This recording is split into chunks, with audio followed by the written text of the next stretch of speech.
আপনাদেরকে খুশি রাখবেন না। সংগঠনের মাধ্যমে যদি খুশি রাখে, নিজে ইন্ডিভিজুয়ালি ক্ষতিগ্রস্ত হবে, প্রতিষ্ঠানকে ক্ষতিগ্রস্ত করবেন। এরপরে বলছি, একটা প্রতিষ্ঠান ডেভেলপ করতে গেলে সব, যেমন একটা এই প্রকল্প সৃষ্টির সময় কি হয়েছে, এটা ফিনান্সিয়াল অ্যানালাইসিস লাগছে, টেকনিক্যাল অ্যানালাইসিস লাগছে, এনভায়রনমেন্টাল অ্যানালাইসিস। চিন্তা করে দেখেন একটা প্রকল্পের সাথে কি কি জড়িত আছে। ঠিক একই রকম এখন আপনার এটাকে কন্টিনিউ করতে গেলেও আপনার এই জিনিসগুলি, এই পরিবেশটা কিভাবে রক্ষা করা যায়, টেকনিক্যালি কিভাবে ডেভেলপ করা যায়, ফিনান্সিয়ালি কিভাবে এই প্রতিষ্ঠানকে গ্রো করা যায়। ফিনান্সিয়ালি যদি এটা এক্সটেন্ডেড করানো যায়, তাহলে একটা সময় আদম ডিজিটালের মতো অবস্থা হবে, আপনার সময় চলে যাবে। আমরা আমাদের এই সোসাইটি পরবর্তী প্রজন্মের জন্য কিছু রেখে গেলাম না। আমি যদি আজকে সুন্দর করে রেখে আপনি বাড়ি করে যেতে পারি, I feel proud, I have done something to this organization, it is of my satisfaction. You will do something for the organization, it will give you satisfaction. Satisfaction ছাড়া কোনো মানুষ আপনার তার সে আনন্দ পাবে না, আনন্দ পাওয়ার কথা না। সে মানসিকভাবে রিটায়ারমেন্টের পরে মানসিকভাবে আপনি শান্তি থাকার কথা না। যদি আপনি প্রতিষ্ঠানের জন্য কিছু না করেন, ফাঁকি দিয়ে যান, তাহলে indirectly, directly or indirectly you will be আপনার ক্ষতিগ্রস্ত হবে।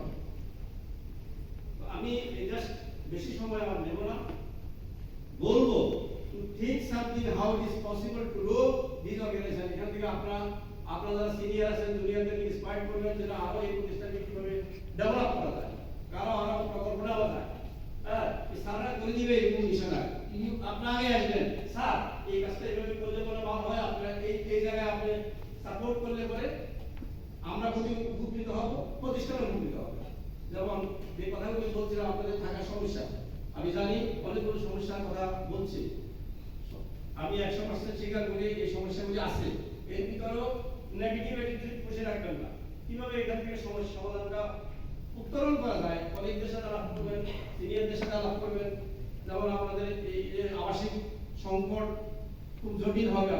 আমি বিদ্যুৎ কেন্দ্রে 10 বছর চাকরি করেছি, সাইফুল আমার হাত দিয়ে প্রতিষ্ঠানে নিয়েও আমি চেয়েছি একটা প্রতিষ্ঠানের বিদ্যুৎ কেন্দ্রের ভিতরে প্রথম দরকার হলো আবাসিক ব্যবস্থাটা ঠিক থাকতে হবে। আপনার আবাসিক ব্যবস্থা যদি ঠিক না থাকে, ইঞ্জিনিয়ার যদি পাশে না থাকে, মেশিনের বিহেভিয়ারের সাথে আমাদের খালেক সাহেব একজন এমডি ছিলেন, উনি এখন মারা গেছেন কিছুদিন আগে, উনি লুঙ্গি পরে প্লান্ট পাওয়ার করে চলে আসছেন। আবার মেশিনের সাউন্ডের সাথে বুঝতো এই যে মেশিন কি বিহেভ করতেছে, মানে কারণ তো হঠাৎ করে অসুস্থ হয় না, অসুস্থ হওয়ার আগে কিছু সে সিমটম দিয়ে দেয়। মেশিনও বিহেভিয়ার সে যখন নষ্ট হচ্ছে তখন সে কিছু সিমটম দিয়ে দেয়। আপনি ইঞ্জিনিয়ার যারা তারা বুঝবেন, কোনো প্রতিষ্ঠান আর্থিকভাবে খারাপ হলেও সে আস্তে আস্তে বুঝতেছে যে কোন দিকে যাচ্ছে। তো সেই সময় সঠিক চিকিৎসা যদি না করা যায়, প্ল্যান্টটা ক্ষতিগ্রস্ত হবে। একটা প্ল্যান্ট যদি একবার কোনো কারণে বসে যায়, তাহলে এখান থেকে মেরামত করে একে আবার নতুন উদ্যমে নতুন জায়গায় নিয়ে আসা খুব কঠিন। এবং সেই কঠিন থেকে একবার যদি ক্ষতিগ্রস্ত, কারণ আমার তো আর 10টা প্ল্যান নেই, আমার তো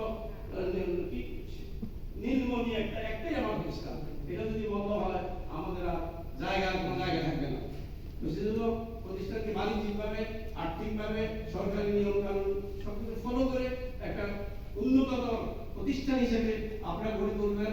আপনাদেরকে মেধাবী, এই দেশের সবচেয়ে মেধাবী লোকগুলিকে সিলেক্ট করেছি, এটা আমি মুখে হাত দিয়ে বলতে পারি। কারণ আমি পুরো রিক্রুটমেন্ট প্রসেসের মধ্যে ছিলাম, সে স্টাফ হোক, অফিসার হোক, ইঞ্জিনিয়ার হোক, যাই হোক।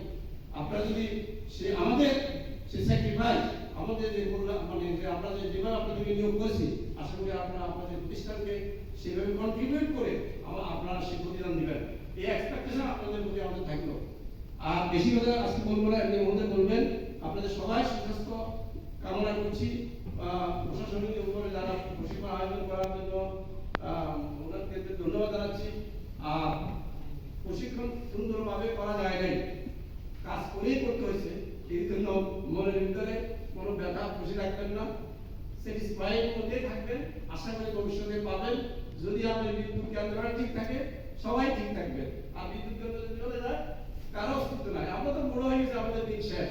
কিন্তু আপনারা কামিং ডেতে আমার এই যে ইডি আর এমনি মনে মিলে আমরা সবাই 30 বছরের উপরে চাকরি। হ্যাঁ, আমার চাকরি 30 বছর, অন্য জায়গায় আমি চাকরি করেছি, তাহলে জীবন আমাদের শেষ। তো যাই হোক, সব মিলে আপনারা ইউনাইটেড থাকবেন to achieve organization objective. Otherwise আপনারা সাস্টেইন করতে পারবেন না। আপনারা একজন ক্ষতিগ্রস্ত মানে আরেকজন ক্ষতিগ্রস্ত, দিন শেষে সবাই ক্ষতিগ্রস্ত। তো আপনাদের সবাইকে শুভেচ্ছা জানাই, আপনাদের কৃতজ্ঞতা জানাই। আপনারা সুন্দরভাবে প্রশিক্ষণটা পরিচালনা করে অ্যাটেন্ড করে তো আমাদের এমনি মন্ডলীকেও আমি আমাদের টিম সবাইকে ধন্যবাদ জানাচ্ছি। আপনাদের সাথে কৃতজ্ঞতা প্রকাশ করে ধন্যবাদ জানিয়ে আমার বক্তব্য শেষ করছি। আসসালামু আলাইকুম।